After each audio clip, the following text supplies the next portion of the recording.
Hello hello, ഞാനല്ല. Hi darling. നീയോ? വാടാ. അടിച്ചു തുടങ്ങിയ? ഏയ്, ഇതിവിടെ വരുന്ന ഗസ്റ്റിനാ. അത് ശരി. ഇത് എന്റെ ഫ്രണ്ട് മുകുന്ദൻ മേനോൻ, തീപ്പൊരി ജേർണലിസ്റ്റ്, സദാചാരത്തിന്റെ പ്രവാചകൻ. വഴിതെറ്റിപ്പോകുന്ന കുഞ്ഞാടുകളെ മാസികയിലൂടെ കശാപ്പ് ചെയ്യുന്ന കഠിന ഹൃദയൻ. വെൽക്കം കുഞ്ഞാരെ. നമസ്കാരം. ഇവളാര് ദേവിയോ? ഇത് അമ്പലോ ഇങ്ങനെ തൊടാൻ? അല്ല, അത് ഞാൻ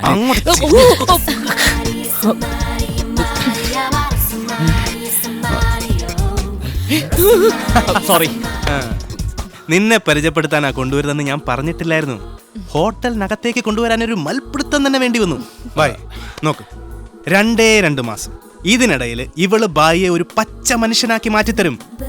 കറങ്ങാൻ വരും, ചാറ്റിംഗ്, മീറ്റിംഗ്. തൽക്കാലം അത്രയൊക്കെ ഉള്ളൂ. ഇതിന്റെയൊക്കെ ചെലവ് ഞാൻ വഹിച്ചോളാം. ഇത്രയൊക്കെ അല്ലേ ഒരു യഥാർത്ഥ ഫ്രണ്ടിന് ചെയ്തു തരാൻ പറ്റൂ. അതല്ല, നിങ്ങൾ സംസാരിച്ചിരിക്കും, ഞാൻ പുറത്തുണ്ടാവും. ഇതെങ്ങോട്ട് വന്ന് പേടിച്ചിട്ടുണ്ട്. അതല്ലടാ, ഇതറിയാമോ?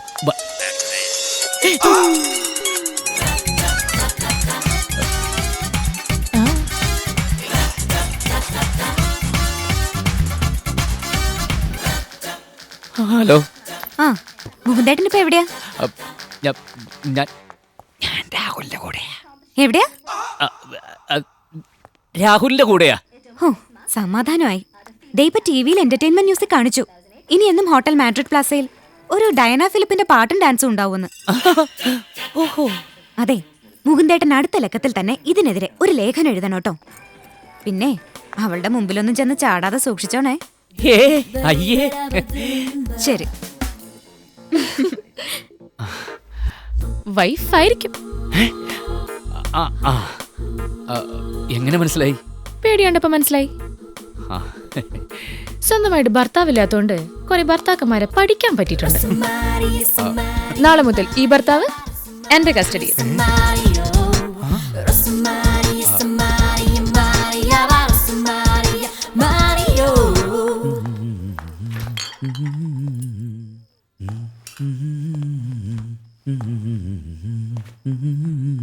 മൂന്നേട്ടാ, ഇതെവിടായിരുന്നു? എന്താ ഇത്രയും വൈകിയേ?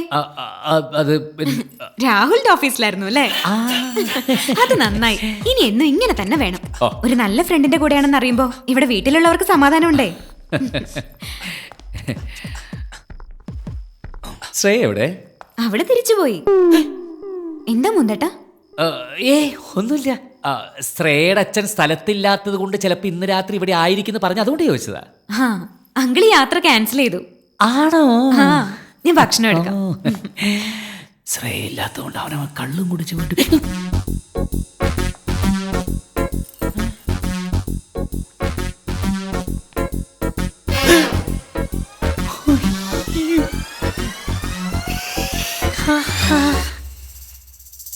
ഇതേതാ പുതിയൊരു മണം?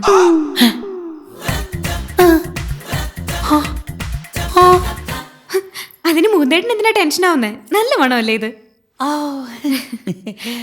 എനിക്ക് മനസ്സിലായി. രാഹുൽ ഗിഫ്റ്റ് തന്ന പെർഫ്യൂം അല്ലേ ഇത്? മനസ്സിലാക്കിയില്ലേ? ഇത് രാഹുലിന്റെ പ്രസന്റേഷനാ. മുകുന്ദേട്ടൻ ഇപ്പൊ ആകെ ഒരു മാറ്റമുണ്ട്. മുഖത്തിപ്പോ പഴയ കള്ളത്തരങ്ങളൊന്നുമില്ല. പോയി ഡ്രസ്സ് മാറി വന്നേ, ഞാൻ ഭക്ഷണം എടുത്തു വെക്കാം. എന്റെ കുഞ്ഞീഷ്ണ, കള്ളന്മാർക്ക് ഈ ലോകത്ത് പിടിച്ചു നിൽക്കാൻ പറ്റുന്നുള്ളത് മനസ്സിലായി. ഞാൻ സത്യം പറഞ്ഞപ്പോഴൊന്നും കൃഷ്ണേന്ദു എന്നെ മനസ്സിലാക്കിയിട്ടില്ല. ആദ്യമായിട്ടൊരു കള്ളം പറഞ്ഞപ്പോ അയ്യാടാ. രാഹുലിന്റെ അവസ്ഥ ഇപ്പൊ എന്തായിരിക്കുമോ? ശ്രേയ ഇവിടെയാണെന്ന് കരുതി അടിച്ച് ഫിറ്റായിട്ടാണ് ഭാവം വീട്ടിലേക്ക് പോയിരിക്കുന്നത്. അവന്റെ മുഖം മൂടി ഇന്ന് അഴിഞ്ഞു വീണത് തന്നെ.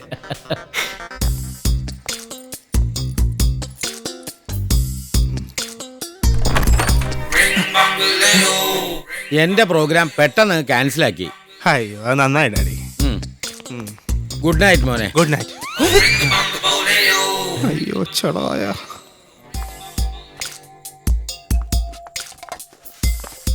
മോളെ, രാഹുൽ വന്നു. മോളെ, അല്ല ചിലപ്പോ കമ്പനിക്ക് വേണ്ടിയിട്ടായിരിക്കും, സാരമില്ല. എന്നാലും എന്താച്ചാ? നീ വിഷമിക്കണ്ട. എന്താ കാര്യം പറ. രാഹുൽ മദ്യപിച്ചിട്ടുണ്ടെന്ന് തോന്നുന്നു. ഒന്നുകിൽ ഇപ്പൊ വന്നത് രാഹുൽ അല്ല, അല്ലെങ്കിൽ അച്ഛന് മദ്യത്തിന് മണം പിടിയില്ല. അല്ല മോളെ, ഞാൻ പറഞ്ഞത് സത്യാണ്.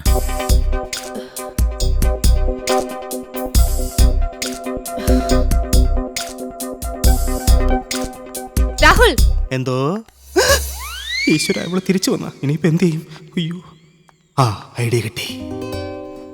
രാഹുൽ, രാഹുൽ അതെ, ഞാൻ മദ്യപിച്ചു. കുറച്ചൊന്നുമല്ല, ഒരു ഒരു ഫുൾ കുപ്പി. ജീവിതത്തിൽ ആദ്യമായിട്ടും അവസാനമായിട്ടും. നിനക്ക് ഞാൻ ഡ്രസ്സ് വാങ്ങി തന്നു, നിനക്ക് ഞാൻ ഓർണമെന്റ്സ് വാങ്ങി തന്നു, നിനക്ക് ഞാൻ കാർ വാങ്ങി തന്നു. ഇന്നിപ്പോ ഞാൻ മദ്യപിച്ചു. നിനക്ക് വേണ്ടി. എനിക്ക് വേണ്ടി മദ്യപിച്ചുന്നോ? അതെ, നിനക്ക് വേണ്ടി. ഇന്ന് ഓഫീസിൽ എല്ലാവർക്കും ഓവർ ടൈം വർക്ക് ഉണ്ടായിരുന്നു. അതിനിടയ്ക്ക് നടക്കാൻ പാടില്ലാത്തത് നടന്നു. സ്റ്റാഫിൽ ഒരുത്തൻ അടിച്ച് ഫിറ്റായി ഒരു ലേഡി സ്റ്റാഫിനെ കയറി പിടിച്ച് ആകെ ബഹളമായി. ആ പെൺകുട്ടി അവന്റെ ഭാര്യയാണെന്ന് തെറ്റിദ്ധരിച്ച് കയറി പിടിച്ചാണത്രേ. ഭാര്യയാണെന്ന് കരുതി.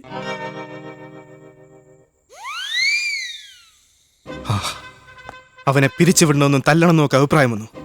പക്ഷെ ഞാനൊന്നും വേണ്ടിയില്ല. ഒരു ഫുൾ ബോട്ടിൽ മദ്യം വരുത്തി ഒറ്റ വലിക്ക് ഞാനത് കുടിച്ചു, വെള്ളം പോലും ഒഴിക്കാതെ. എന്റെ ഓഫീസിലുള്ള എല്ലാ പെണ്ണുങ്ങളെയും വിളിച്ച് നിരത്തി നിർത്തി. എന്നിട്ട് ഞാൻ പറഞ്ഞു, കുറച്ച് മദ്യം കുടിച്ചപ്പോ നിനക്ക് മറ്റൊരു സ്ത്രീയെ നിന്റെ ഭാര്യയായി തോന്നിയല്ലടാ. ഒരു ഫുൾ ബോട്ടിൽ മദ്യം കുടിച്ചാ ഞാൻ ഇവിടെ നിൽക്കുന്നത്. പക്ഷെ ഈ നിൽക്കുന്നവരാരെയും എനിക്ക് എന്റെ ഭാര്യയായി തോന്നില്ല. കാരണം എന്റെ ഭാര്യയ്ക്ക് തുല്യം എന്റെ ഭാര്യ മാത്രമേ ഈ ലോകത്തുള്ളൂ. ഒരു ബോട്ടിൽ മദ്യം കുടിച്ചിട്ടും എനിക്ക് കാഴ്ച മാറുന്നില്ല, ലഹരി കയറുന്നില്ല. കാരണം എന്റെ ലഹരി എന്റെ കുടുംബമാണ്, എന്റെ ഭാര്യയാണ്. എനിക്ക് മാത്രമല്ല, ലോകത്തുള്ള എല്ലാ ഭർത്താക്കന്മാർക്കും ഭാര്യ മാത്രമായിരിക്കണം ലഹരി.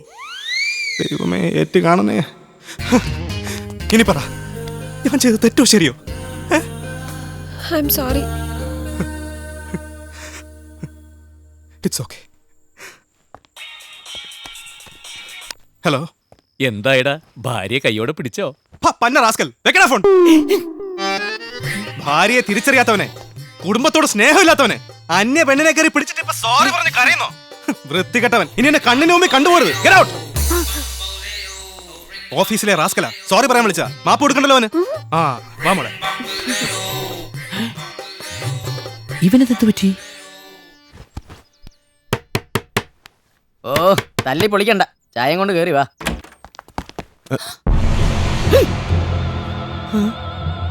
കർത്താവേ, ഇവളിവിടെയും. കണ്ടോ സർ, ആദ്യം ചാടിച്ചാവാൻ പോയി, ഇപ്പത് സ്വയം കുത്തിച്ചാവാൻ പോവാ.